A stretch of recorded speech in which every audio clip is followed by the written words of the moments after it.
So this is the Summerfield black square fire pit. Cover's in place. We'll take that off.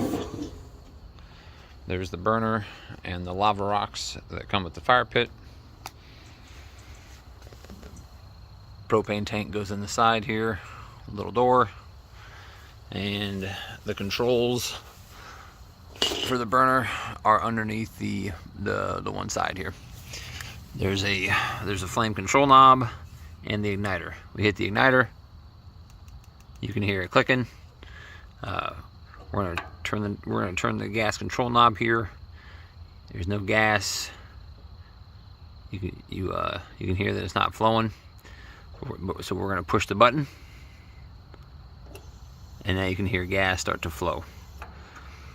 If you push the gas control knob and hit the lighter,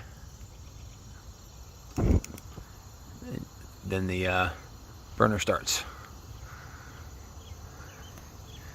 It's got pretty decent flame control.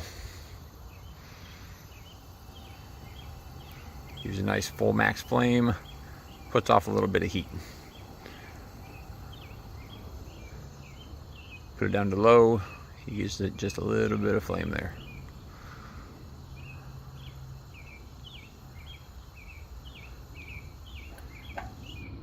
And then she'll cut off.